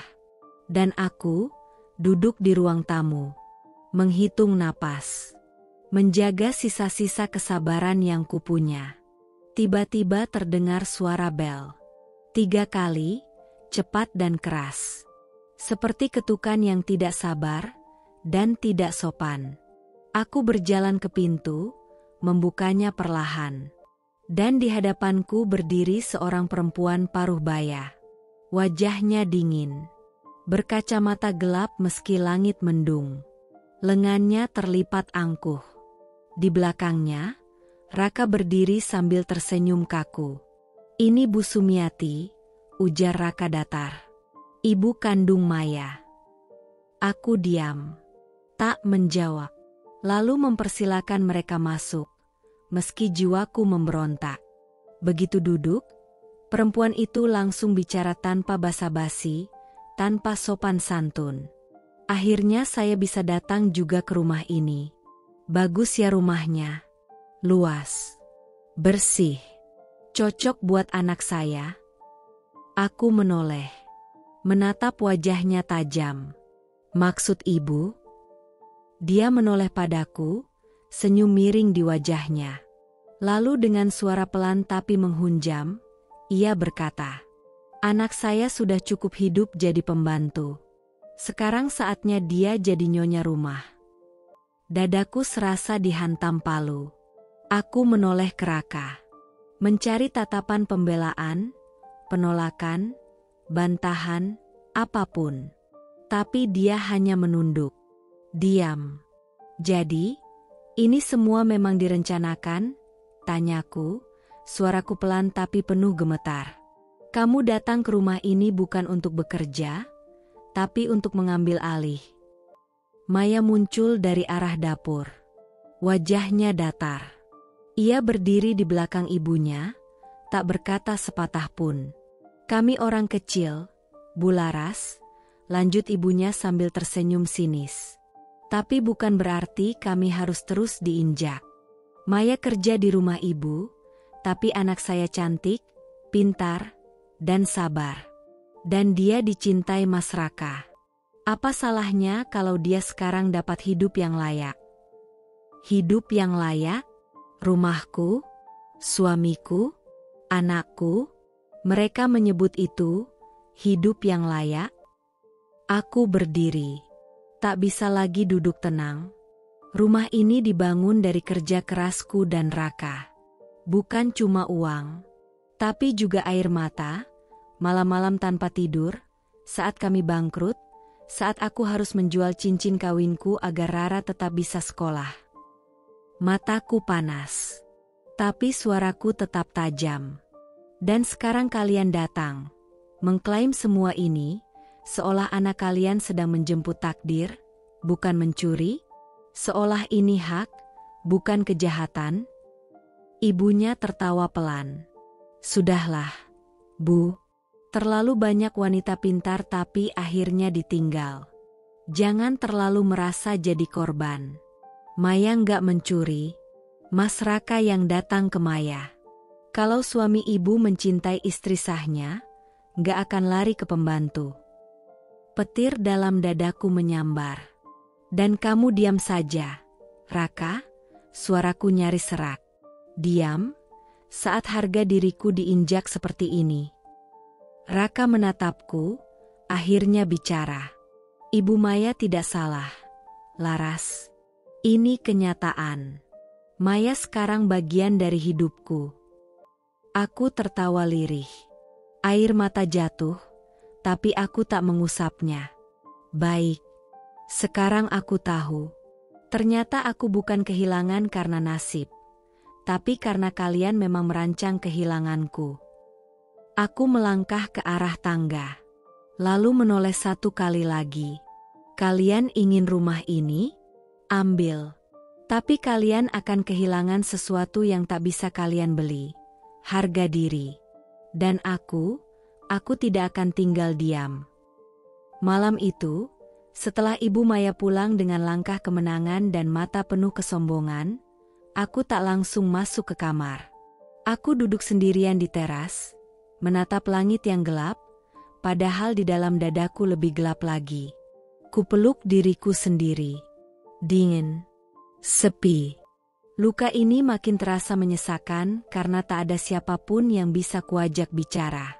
Semua sahabatku seperti menjauh. Beberapa bahkan ikut mengomentari unggahan Maya dan Raka. Menuliskan, "Masya Allah, keluarga baru yang harmonis," tanpa tahu bahwa aku masih tinggal di rumah yang sama, tidur di kamar yang sama, hanya dipisah dinding tebal bernama pengkhianatan. Dan malam itu, aku memberanikan diri menghubungi satu-satunya orang yang selalu kupikir akan jadi tempat raman dalam hidupku. Ibuku. Kutelepon beliau. Suaraku bergetar bahkan sebelum terdengar nada sambung. Kupikir aku akan langsung menangis, meminta pelukan, atau minimal sebuah kalimat. "Ibu di sini, Nak. Kamu nggak sendirian." Tapi yang kudapat justru sebaliknya.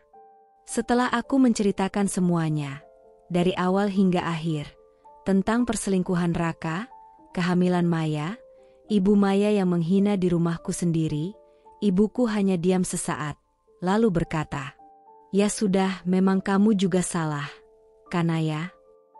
Aku terdiam. Pikiranku seketika beku. "Maksud ibu?" tanyaku lirih, tak percaya apa yang baru saja ku dengar. "Siapa suruh kerja terus ke luar negeri? Ibu udah bilang dari dulu, perempuan itu jangan terlalu sibuk cari uang. Rumah tangga itu yang utama. Sekarang lihat, suamimu diambil orang. Anakmu juga jauh." Air mataku menetes. Tapi bukan karena sedih. Karena kecewa. Kecewa yang tak bisa dijelaskan. "Jadi ini salahku?" tanyaku pelan. "Ibu nggak bilang sepenuhnya salahmu. Tapi kamu juga harus introspeksi. Mungkin kamu kurang perhatian sama Raka. Laki-laki itu kalau nggak dikasih perhatian, pasti cari yang lain. Itu nalurinya." Aku terdiam. Tangisku pecah, tapi aku tahan. Aku ingin marah. Tapi lebih dari itu, aku ingin memeluk seseorang dan bilang bahwa aku lelah. Tapi orang pertama yang kutuju malah menyalahkanku. "Ibu pikir, aku kerja ke luar negeri buat apa?" Suaraku mulai meninggi. "Aku banting tulang buat bantu bayar utang Raka. Aku bela-belain hidup jauh dari anak. Demi rumah ini, demi keluarga ini. Tapi sekarang semuanya dihancurkan, dan ibu bilang ini salahku." "Kamu jangan naik suara begitu, Kanaya. Ibu cuma mau kamu sadar. Kalau kamu nggak bisa nerima Maya, ya sudah. Tapi jangan cuma nyalahin orang lain. Kamu juga ikut membiarkan semua ini terjadi." Aku menggigit bibirku sendiri. Tak percaya. Bahkan ibu yang dulu menyeka air mataku saat kecil, kini menjadi orang yang melemparkan garam ke lukaku. Aku mematikan telepon. Tanpa pamit, tanpa salam. Aku menangis. Tapi bukan lagi seperti sebelumnya. Tangisku kali ini bukan karena dikhianati Raka, atau direndahkan Maya, atau dibisukan oleh dunia. Tangisku karena aku sadar, aku sendirian. Benar-benar sendirian. Aku belum menyerah. Belum sekalipun kuucapkan kata cerai. Belum kupikirkan keluar dari rumah ini, apalagi meninggalkan Rara. Aku masih bertahan, bukan karena tak tahu harga diriku, tapi karena aku masih ingin memberi waktu. Untuk memahami, untuk bernapas, untuk melihat apakah semua ini benar-benar kehancuran, atau hanya badai sesaat. Tapi ternyata aku terlalu naif. Ternyata, saat aku sibuk menahan diri agar tidak meledak, seseorang di rumah ini diam-diam menyusun naskah untuk menjatuhkanku sepenuhnya. Pagi itu, matahari belum sepenuhnya naik ketika bel rumah berbunyi. Kurir berdiri di depan pintu dengan wajah biasa, tak tahu bahwa surat yang ia bawa akan merobek seluruh duniaku. "Paket dokumen penting, Bu. Mohon ditandatangani." Aku membubuhkan tanda tangan tanpa berpikir panjang, lalu masuk kembali ke dalam. Kutaruh amplop coklat besar itu di meja makan. Kupikir mungkin surat biasa, mungkin tagihan, atau informasi bank. Tapi begitu kulihat nama pengirimnya, hatiku berhenti berdetak sejenak. Pengadilan Agama Jakarta Selatan. Penggugat, Raka Pratama. Tergugat, Kanaya Larasati. Dunia seperti berhenti. Tanganku gemetar saat membuka amplopnya. Satu persatu lembaran kaku itu menatapku balik dengan dingin, seperti mata hukum yang tak mengenal luka. Mataku langsung tertuju pada paragraf pembuka. Kalimat yang akan selamanya terukir dalam ingatanku. Bahwa penggugat merasa tidak lagi memiliki kecocokan secara emosional dengan tergugat, yang selama ini tidak hadir secara lahir maupun batin dalam kehidupan rumah tangga. Tidak hadir secara emosional. Itu tuduhannya. Aku terduduk. Nafasku tercekat. Kepalaku panas. Dada sesak. Seolah dunia ini sedang menamparku keras sekali, di depan umum, dan memaksaku tersenyum seolah tak sakit. Aku tidak hadir secara emosional. Aku menatap sekeliling rumah yang sunyi. Rumah ini kubangun bersama Raka, batu demi batu. Bahkan saat kami tak punya cukup uang untuk beli kulkas baru, aku masih percaya pada kami. Aku yang menyimpan uang belanja sedikit demi sedikit untuk beli kasur baru. Aku yang memilih gorden, warna tembok, perabot, bahkan aroma pengharum ruangan. Aku yang selama ini bertahan, meski tahu suamiku mencintai perempuan lain. Aku yang menahan air mata saat Raka tidur di kamar kerja, bukan di sampingku. Aku yang diam meski tahu ada lipstik merah muda di sakunya. Aku yang menutup mulut saat mendapati Maya menyisir rambut Rara, menyuapi Rara, bahkan dipanggil Mama Maya. Dan hari ini, saat aku bahkan belum sempat memutuskan akan pergi atau bertahan, justru aku yang digugat cerai. Tanganku mencengkeram surat itu. Tubuhku gemetar bukan karena lemah, tapi karena terlalu banyak yang ingin kuteriakkan, tapi tak tahu harus mulai dari mana. Apakah kau tahu bagaimana rasanya menjadi korban, lalu malah dituduh sebagai pelaku? Apakah kau tahu betapa menyakitkannya membaca kalimat kaku dalam dokumen resmi yang menyebutmu tidak layak secara emosional? Aku tertawa. Lirih. Penuh luka. Lucu ya, Rak. Kamu hancurkan aku, lalu kamu tuduh aku yang pergi. Aku baca kembali bagian terakhir surat itu. Dan kalimat penutupnya membuat hatiku hancur berkeping-keping. Penggugat memohon hak asuh anak atas dasar kondisi emosional dan finansial yang lebih stabil dibanding tergugat. Jadi bukan cuma menceraikanku. Dia juga ingin mengambil Rara. Rara yang kubesarkan sejak bayi. Yang kulewati malam-malam tanpa tidur karenanya. Yang kupeluk saat demam tinggi. Yang kusuapi dengan cinta, bukan karena kewajiban. Dan kini, dia ingin Rara juga. Malam itu aku tidak menangis. Bukan karena tak sedih. Tapi karena hatiku sudah kehabisan air mata. Yang tersisa hanyalah satu suara dalam kepalaku yang perlahan makin lantang. Cukup. Laras, cukup. Kamu sudah terlalu banyak memberi. Sekarang saatnya mengambil kembali dirimu sendiri. Aku duduk di meja makan. Menyalakan ponsel. Tanganku masih gemetar. Tapi aku tahu ini harus dilakukan. Kutemukan nomor itu. Seseorang yang pernah kutolak beberapa waktu lalu, seorang pengacara perempuan yang dulunya kutemui di seminar perempuan pejuang rumah tangga. Kutekan tombol panggil. Lalu kuucapkan dengan suara tegas meski serak. Halo, Bu Ratih? Ini Kanaya Larasati. Saya ingin bertemu. Suami saya menggugat cerai. Dan saya ingin melawan. Hari itu langit mendung, tapi tak ada hujan. Seperti langit ikut menahan tangis, sama sepertiku. Sudah 3 hari sejak surat gugatan cerai itu kuterima. Tapi aku masih tinggal di rumah ini. Bukan karena tak punya tempat lain, tapi karena aku merasa rumah ini juga milikku. Rumah ini bukan sekadar dinding dan atap.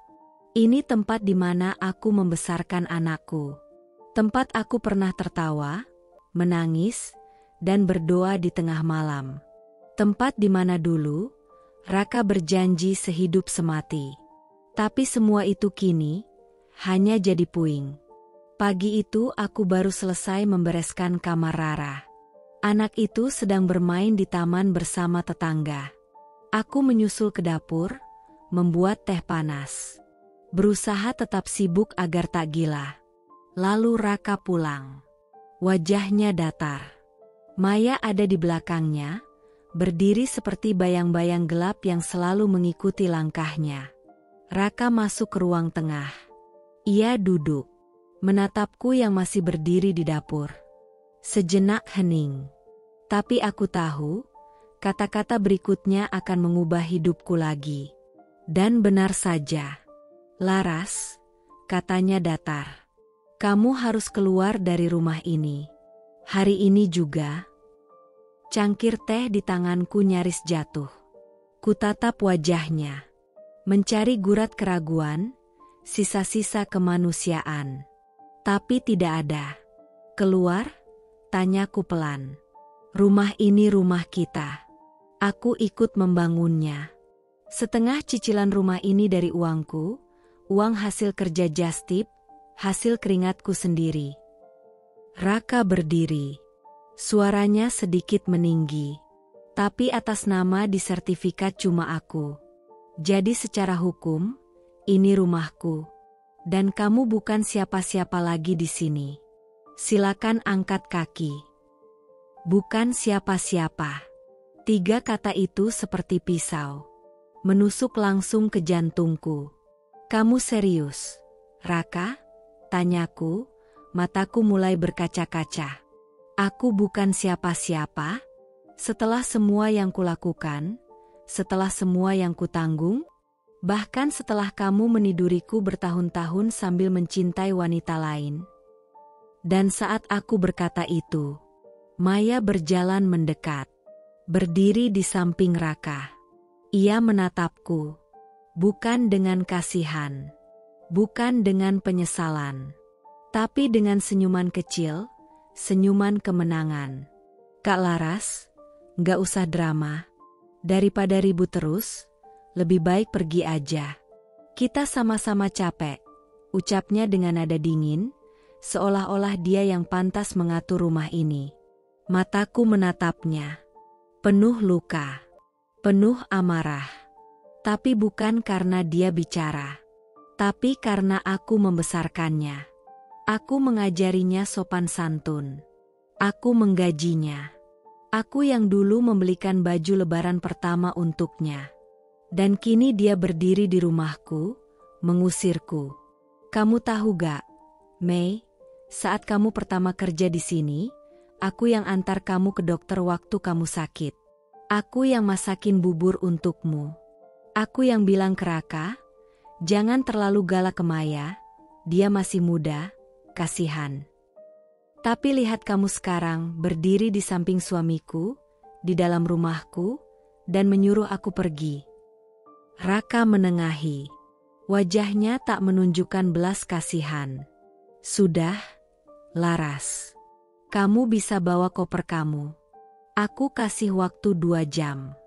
Kalau kamu gak mau keluar baik-baik, aku bisa pakai jalur hukum. Aku terkesiap. Dunia terasa berputar. Lututku lemas. Aku duduk di sofa. Tanganku mencengkeram ujung rokku erat-erat. Ingin marah. Ingin berteriak. Ingin menghancurkan semua yang ada di meja itu. Tapi aku tahu, tak ada gunanya. Orang-orang di hadapanku ini sudah tak punya hati. 2 jam kemudian, aku keluar dari rumah itu. Bersama 1 koper besar dan 1 tas jinjing. Rara masih di taman. Aku belum bisa menjemputnya. Aku tak tahu harus kemana, tapi aku tahu aku tak bisa tinggal bersama mereka. Saat aku melangkah keluar, Maya berdiri di balkon lantai atas. Melihatku sambil tersenyum tipis. Tangannya mengelus perut hamilnya. Dan saat aku menoleh ke belakang untuk terakhir kalinya, Raka menutup pintu rumah itu pelan, tapi dengan kejam. Rumah yang dulu kutata dengan cinta, kini jadi panggung pengusiran. Aku adalah tamu tak diundang di rumah yang kudirikan sendiri. Tapi saat itu juga aku bersumpah dalam hati. Kalian boleh merebut rumahku, tapi kalian tidak akan pernah merebut martabatku. Dan kalian belum tahu betapa kuatnya perempuan yang sudah kehilangan segalanya. Aku pikir tak ada lagi air mata yang tersisa. Aku pikir hatiku sudah cukup kebal setelah ditampar, diinjak, dan dibuang dari rumah yang kubangun dengan cinta. Tapi ternyata masih ada luka yang lebih dalam. Luka yang datang dari suara paling polos, dari mulut anakku sendiri. Siang itu, aku sudah bersiap pergi. Koper besar sudah ada di dekat pintu. Aku bahkan tak bisa membawa semua barangku. Baju kerja, alat make up, buku jurnal, hingga koleksi kecil album foto keluarga, terpaksa ku tinggalkan. Karena mereka tak mengizinkanku menginjakkan kaki lagi ke kamar utama. Maya sudah tidur di sana sejak aku dikalahkan. Aku berdiri di ambang pintu, dengan tubuh lelah dan jiwa yang nyaris habis. Ingin cepat pergi, sebelum aku runtuh di hadapan mereka. Tapi tiba-tiba, Mama. Satu suara kecil menjerit dari dalam rumah. Aku menoleh. Dan kulihat Rara berlari dari arah tangga. Kakinya kecil, tapi langkahnya tergesa, seolah tahu kalau sebentar lagi ia kehilangan segalanya. Begitu sampai di depanku, ia langsung memeluk kakiku. Kuat, seolah ingin menghentikan langkahku dengan tubuh mungilnya. Mama jangan pergi, isaknya. Mama, aku ikut Mama aja ya. Aku nggak mau tinggal sama Tante Maya. Tangisku pecah seketika. Ku berjongkok. Ku genggam wajah kecilnya yang basah oleh air mata.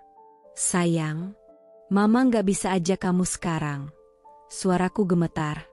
Tapi Mama janji, nanti Mama akan jemput kamu. Tapi Rara menggeleng keras. Ia memelukku lebih erat. Tubuhnya kecil, tapi pelukannya memuat seluruh dunia. Dia suka cubit aku, Ma. Tante Maya suka cubit aku kalau aku nggak mau manggil dia Mama. Dia bilang aku harus bilang kalau dia ibuku sekarang. Hatiku seperti ditusuk ribuan jarum. Anak yang kubesarkan dengan cinta, kini dipaksa mencintai orang lain. Dengan paksaan. Dengan kekerasan. Aku mencium kening Rara. Air mataku jatuh ke pipinya yang hangat. Rara dengar Mama? Ya, kataku pelan. Mama nggak pergi karena nggak sayang. Tapi karena Mama harus berjuang. Mama harus jadi kuat dulu, supaya bisa bawa Rara pergi dari sini. Tempat ini bukan rumah kita lagi, Nak. Ia menangis lebih keras. Dari balik pintu, Maya muncul. Rara, bentaknya. Kamu jangan ganggu Mam. Tante Laras. Ayo masuk. Tapi Rara malah bersembunyi di balik tubuhku. Memelukku makin erat. Matanya ketakutan. Tubuhnya gemetar. Dan disitulah aku sadar. Aku tak boleh menyerah. Aku menoleh ke Maya. Dengan mata tajam.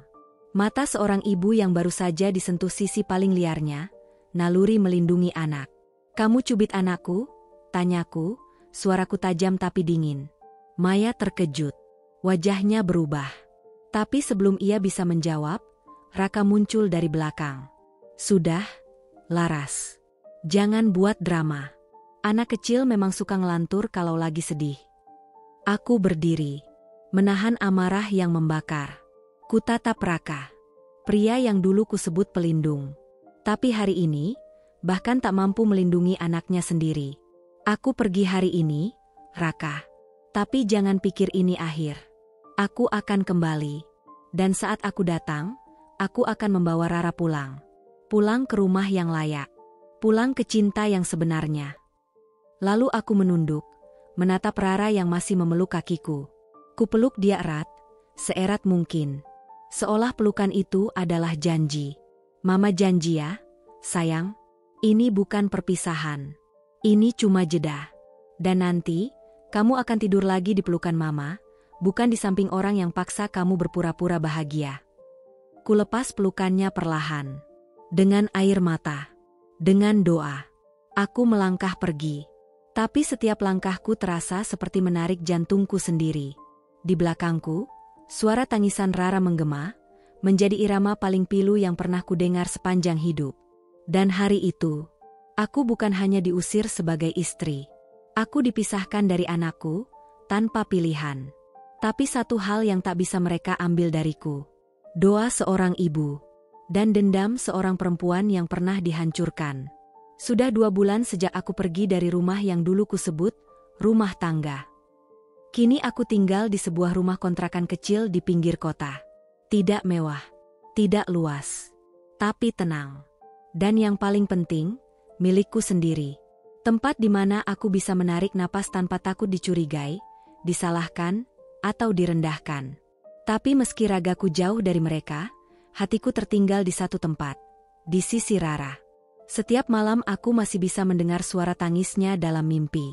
Masih bisa merasakan pelukannya di lututku, saat ia menangis memohon agar kubawanya pergi. Dan setiap kali aku duduk sendirian di atas sajadah, air mataku jatuh bukan karena rindu pada Raka, tapi karena rasa bersalah sebagai seorang ibu yang belum bisa menjemput anaknya. Tapi Tuhan tahu, aku tidak tinggal diam. Suatu hari, aku teringat satu hal, aku masih punya akses ke satu CCTV kecil portable, hadiah dari temanku di Singapura, saat kami dulu masih saling kirim paket. Kamera mungil itu bisa terhubung ke ponsel, dan disamarkan seperti gantungan kunci. Aku menyimpannya di lemari selama ini. Sekarang, saatnya digunakan. Dengan bantuan seorang teman yang bekerja sebagai art di lingkungan rumah lama, aku titipkan kamera kecil itu untuk diletakkan di salah satu sudut ruang bermain Rara. Tempat di mana Maya sering bermain, atau mengajari, anakku. Beberapa hari pertama, tak ada apa-apa. Semuanya terlihat normal. Tapi pada hari keempat, rekaman itu mengubah segalanya. Kukira hatiku sudah cukup kuat. Tapi saat aku menonton ulang video itu, tanganku gemetar. Maya masuk ke kamar dengan wajah kesal. Rara sedang duduk menggambar. Gambarnya, gambar aku dan dia, berdiri sambil bergandengan tangan. Lalu Maya merebut kertas itu dan merobeknya. Berapa kali tante bilang, jangan gambar-gambar ibu kamu terus. Sekarang yang jadi ibumu itu aku. Berhenti panggil Mama Laras. Kamu itu anak tiri, ngerti gak? Anak tiri menjijikan. Aku tercekat. Jantungku seperti diremas. Air mataku langsung mengalir begitu mendengar suara kecil Rara menjawab. Tapi, Mama Laras gak pernah cubit aku, gak pernah bentak aku kayak tante. Dan Maya, perempuan yang dulu kuangkat dari jalanan desa untuk kuberi pekerjaan layak, kuanggap adik sendiri, mencubit lengannya keras. Rara meringis, tapi tidak menangis. Ia hanya menunduk, memeluk boneka kecil pemberianku. Lalu Maya menutup pintu dan pergi. Rara duduk sendiri di ujung kasur, memeluk lututnya. Dan perlahan, ia menangis. Tanpa suara. Tapi aku tahu pasti, itu tangis paling menyakitkan yang pernah kulihat. Rekaman itu kuseimpan baik-baik. Kupindahkan ke flash disk. Kusalin ke hard disk. Kukunci dalam 3 folder berbeda. Karena rekaman itu adalah bukti. Bukti bahwa aku tidak bisa diam lagi. Keesokan harinya, aku menemui pengacaraku. Di meja kantor hukumnya yang hangat, aku duduk dengan wajah kaku, tapi mata tajam. Kuserahkan flash disk itu. Dan dengan suara tenang, kutatap wajahnya. Saya sudah cukup sabar. Tapi kali ini bukan hanya saya yang mereka sakiti. Ini tentang anak saya, tentang Rara. Dan saya tidak akan memaafkan orang yang menyakitinya. Bu Ratih, Pengacaraku memasukkan flash disk itu ke laptopnya. Setelah menonton beberapa menit, ia mengangkat wajahnya dengan mata berkaca-kaca. Laras, ini bisa jadi bukti kuat untuk mengambil hak asuh. Kita bisa gugat balik. Bahkan bisa ajukan laporan kekerasan terhadap anak. Aku mengangguk. Saya akan lawan mereka. Bukan untuk balas dendam. Tapi agar Rara tahu, ibunya berjuang. Hari itu, aku pulang ke rumah kontrakan dengan langkah lebih tegap. Untuk pertama kalinya, aku merasa, aku bukan korban. Aku adalah ibu. Dan tidak ada ibu yang diam saat anaknya disakiti. Mereka pikir aku akan diam. Mereka pikir aku hanya perempuan lemah yang bisa diusir dari rumah, dan dilupakan seperti kenangan buruk. Tapi mereka lupa, aku bukan hanya wanita. Aku ibu. Dan ibu yang dipisahkan dari anaknya, akan berubah jadi badai. Hari itu, aku masuk ke kantor pengacara dengan langkah penuh keyakinan. Bu Ratih, perempuan tangguh yang mendampingiku sejak aku diusir, sudah menyiapkan segalanya. Hari ini kita ajukan gugatan balik, katanya sambil menatap berkas yang tersusun rapi. Tuntutan hak asuh anak, kekerasan verbal terhadap anak, dan pembekuan harta bersama karena tidak ada perjanjian pranikah. Termasuk rumah. Aku mengangguk. Tanganku mengepal di atas meja. Rumah itu aku cicil dari uang jastip. Setengahnya milikku. Bahkan Raka tak tahu, aku menabung diam-diam bertahun-tahun. Aku yang mencicil DP-nya. Aku yang menahan lapar demi lunas tepat waktu. Bu Ratih tersenyum tipis. Dan sekarang kita pastikan, pengadilan tahu itu. Sidang pertama dimulai 3 minggu kemudian. Raka hadir bersama Maya. Wajah mereka tenang, bahkan cenderung arogan. Maya mengenakan blazer krem yang jelas ingin menampilkan citra istri baru yang layak. Tapi saat hakim memutar rekaman CCTV, suara Maya yang membentak, mencubit, dan menyebut Rara, anak tiri menjijikan, semua berubah. Wajah Raka memucat. Maya terpaku. Tak bisa bicara. Sementara aku, duduk tenang. Menatap mereka. Bukan dengan dendam, tapi dengan kemenangan. Yang mulia, ucap Bu Ratih, klien kami menahan diri selama ini. Tapi saat anaknya disakiti, ia memutuskan untuk tidak lagi diam. Kami minta hak asuh penuh jatuh ke tangan ibu kandung, dan agar rumah dibekukan karena merupakan harta bersama. Hakim menatap kami lama, lalu melihat Raka.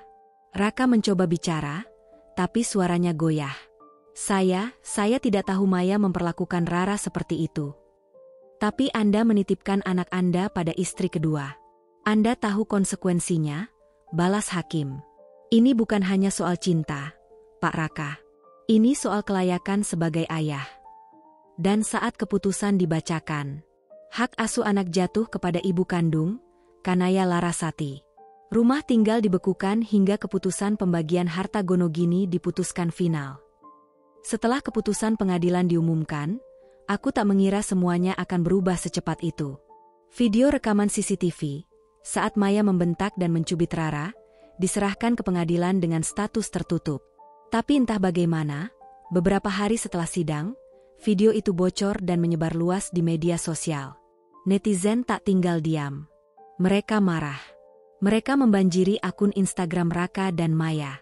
Kolom komentar Maya dipenuhi ratusan ribu kecaman. Pantas aja anaknya takut. Kamu bukan ibu, kamu monster. Pakai perut hamil buat rebut suami orang, habis itu cubit anaknya. Gila. Nama Maya jadi trending topik di Twitter selama 2 hari berturut-turut. Influencer parenting ikut mengulasnya. Akun-akun gosip mengangkat kasusnya sebagai ironi art yang jadi istri tapi menyiksa anak tiri. Suatu pagi, aku sedang menata buku-buku Rara di rak kamar. Tiba-tiba ponselku berdering. Nomor tak dikenal. Bu Laras? Ini suster klinik Brawijaya. Kami ingin informasikan, Maya istri dari Pak Raka, baru saja mengalami keguguran. Ia mengalami pendarahan hebat karena stres berat. Sekarang kondisinya stabil, tapi kami butuh persetujuan medis lanjutan dari pihak keluarga. Aku terdiam. Lama. Keguguran. Perempuan yang dulu tinggal di rumahku. Yang kubantu saat ia belum punya apa-apa. Yang merebut suamiku, rumahku, bahkan mencoba merenggut anakku. Kini, kehilangan janinnya sendiri. Hatiku campur aduk. Bukan karena bahagia, tapi juga bukan karena sedih. Ini bukan balas dendam. Ini hanya hukum alam. Seseorang yang membangun istana di atas luka orang lain, tak akan pernah tidur nyenyak. Dari orang dalam di klinik, aku dengar kabar Maya menolak makan. Menolak bicara. Ia hanya menangis dan memeluk perut kosongnya sepanjang malam. Raka datang, tapi tak tahu harus berkata apa. Ia pun depresi, karena saham usahanya anjlok akibat skandal ini. Beberapa klien besar menarik diri. Kepercayaan publik runtuh. Raka bahkan sempat mengamuk di kantor. Meja dibanting. Staf ketakutan. Satu demi satu orang terdekat mulai meninggalkannya. Termasuk adik kandungnya yang dulu membelanya mati-matian saat proses cerai. Malam itu, saat Rara sudah tertidur di pelukanku, aku duduk di jendela. Kopi dingin di tangan. Langit tampak tenang, seakan memberi jeda setelah badai panjang. Aku tidak pernah meminta Maya keguguran. Tapi aku percaya, Tuhan tidak buta. Setiap luka yang kutelan dalam diam, setiap malam yang kulewati dengan dada sesak, Tuhan mendengarnya. Dan ketika waktunya tiba, kebenaran yang kusembunyikan, berbicara sendiri. Malam itu hujan turun diam-diam.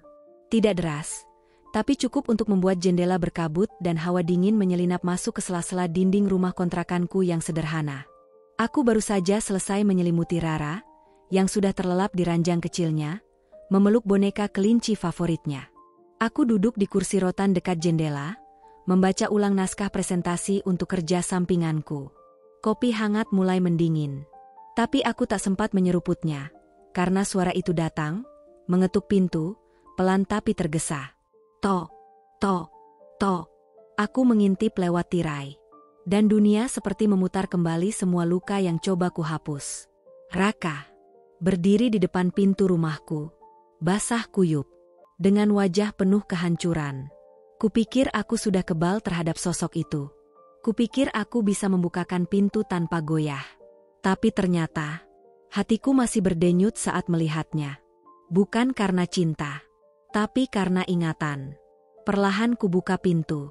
Nah, suaranya serak. Boleh aku masuk? Aku diam, tak mengangguk. Tak menggeleng, tapi memberi jalan. Ia melangkah masuk dengan sepatu yang basah, membasahi lantai kontrakanku yang hanya dilapisi karpet tipis. Dan di ruang tamu kecil yang hanya cukup untuk dua orang duduk berhadapan, Raka berlutut. Tangannya menutupi wajahnya. Bahunya bergetar. Aku bodoh. Nah, aku kehilangan semuanya. Air matanya jatuh. Dan anehnya, aku tidak tergerak. Aku kehilangan kamu, kehilangan Rara, kehilangan rumah, reputasi, bahkan bayi yang kukira akan memberiku keluarga baru. Tapi ternyata, semua itu hanya kebohongan. Maya pergi. Ibunya juga ikut membawa sisa tabunganku. Perusahaanku kolaps. Orang-orang yang dulu bilang, aku pria hebat, sekarang bahkan tak mau menjawab teleponku. Aku masih diam. Kamu satu-satunya rumah yang pernah aku miliki. Nah, kalimat itu menyentak, tapi aku menahannya di dalam dada. Tolong, izinkan aku kembali. Aku siap jadi apapun. Suamimu, temanmu, penjaga rumahmu. Asal bisa lihat Rara tumbuh, asal bisa tebus semua salahku. Tangisnya semakin keras. Tapi tangisku sudah habis, jauh sebelum malam ini datang. Akhirnya aku berdiri, pelan. Lalu menatapnya dari atas, bukan dengan kebencian, tapi dengan belas kasih yang sudah sembuh. Waktu yang kamu habiskan untuk mencintai Maya, adalah waktu yang aku gunakan untuk membangun kekuatanku. Ia mendongak. Matanya merah, bibirnya bergetar. Tapi aku melanjutkan, tanpa jeda. Saat kamu tertawa bersamanya di rumah yang dulu milik kita, aku menangis di lantai kamar kontrakan ini, sambil memeluk Rara yang ketakutan. Saat kamu membela Maya di pengadilan, aku mencium tangan pengacara demi membayar biaya proses hukum, demi anak kita. Dan saat kamu memanggilku, istri gagal, aku belajar jadi perempuan yang berhasil, bukan karena kamu, tapi meski tanpa kamu. Ia mencengkram ujung celanaku, memohon. Tapi aku mundur satu langkah. Sekarang giliran kamu hidup dalam penyesalan. Bukan karena aku dendam, tapi karena kamu pantas belajar bahwa cinta yang dibuang tak selalu bisa kembali. Aku membuka pintu. Udara malam menerpa wajah kami. Pulanglah, Raka. Tapi jangan ke sini, karena rumah ini bukan untuk orang yang pernah membuangnya. Raka keluar. Langkahnya berat. Tapi aku tak menoleh lagi, karena malam ini, aku bukan perempuan yang menangisi masa lalu. Aku adalah perempuan yang akhirnya bisa berkata, aku pulih. Dan ketika ku tutup pintu, hatiku tak bergemuruh. Hatiku damai. Karena aku tahu, aku tidak kehilangan siapa-siapa. Mereka yang kehilangan adalah dia. Waktu adalah obat terbaik, tapi hanya bagi mereka yang memilih untuk sembuh. 3 tahun telah berlalu sejak malam ketika Raka datang memohon dengan air mata dan penyesalan di kedua tangannya. Tapi waktu tidak pernah berjalan mundur. Aku juga tidak. Hari ini, aku berdiri di depan butik kecil milikku sendiri. Toko mungil bercat putih pastel dengan jendela besar yang dipenuhi koleksi tas dan sepatu dari Eropa, hasil dari kerja keras dan ketekunan selama bertahun-tahun menjalani bisnis just tip online yang dulu hanya kukelola dari kamar sempit kontrakan. Kini, aku tidak lagi berbisnis karena terpaksa. Aku memilih. Aku menentukan. Aku berdiri di atas kakiku sendiri. Di pojok meja kasir, ada bingkai kecil berisi foto lamaku bersama Rara, saat kami pertama pindah ke rumah baru. Rumah 2 lantai bergaya minimalis, halaman kecil yang cukup untuk menanam bunga, dan atas nama 2 perempuan, aku dan Rara. Bukan atas nama suami. Bukan hasil warisan. Tapi milik kami sepenuhnya. Mama, bunga di pot belakang udah mekar semua. Suara Rara memecah lamunanku sore itu. Ia kini tumbuh jadi anak yang kuat dan ceria, jauh dari trauma. Kayak hati kita ya, Ma, udah sembuh. Aku tersenyum, menahan air mata yang hampir jatuh. Anak kecil itu pernah kulepas karena aku dipaksa. Tapi kini, ia ada di sini, bersamaku. Dan tak ada siapapun yang bisa memisahkan kami lagi. Kabarnya, Raka hidup sendiri. Maya meninggalkannya tak lama setelah keguguran. Katanya, Maya mencuri sisa tabungan terakhirnya dan kabur ke luar negeri bersama pria lain. Rumah lamaku dijual murah karena terlilit utang. Perusahaannya dinyatakan bangkrut. Ia sempat mencoba bangkit, tapi tak ada klien yang mau bekerja sama dengannya lagi setelah kasusnya viral. Terakhir aku dengar, ia tinggal di sebuah apartemen kecil sewaan dan bekerja sebagai konsultan lepas. Ia mencoba menghubungi Rara lewat media sosial, tapi aku memblokir semua aksesnya. Bukan karena aku dendam, tapi karena aku melindungi. Anakku tidak butuh pria yang pernah mencampakkannya sebagai beban rumah tangga. Dia butuh teladan. Dan aku akan menjadi itu, meski harus berdiri sendiri. Aku tak ingin membalas. Karena aku sudah menang. Kemenanganku adalah ketika aku bisa tertawa tanpa luka. Tidur tanpa tangis.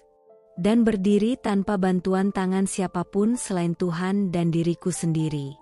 Dan kini, jika ada yang bertanya apa pelajaran terbesar dari kisahku, maka jawabanku sederhana.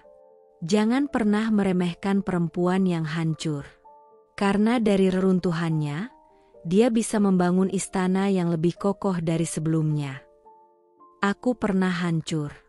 Pernah dibuang. Pernah dianggap tidak cukup berharga untuk diperjuangkan.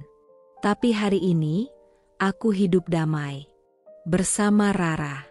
Dalam rumah yang tak hanya berisi atap dan dinding, tapi penuh cinta, pelukan, dan tawa. Dan aku berjanji, tak akan pernah lagi menyanyiakan kekuatanku sendiri.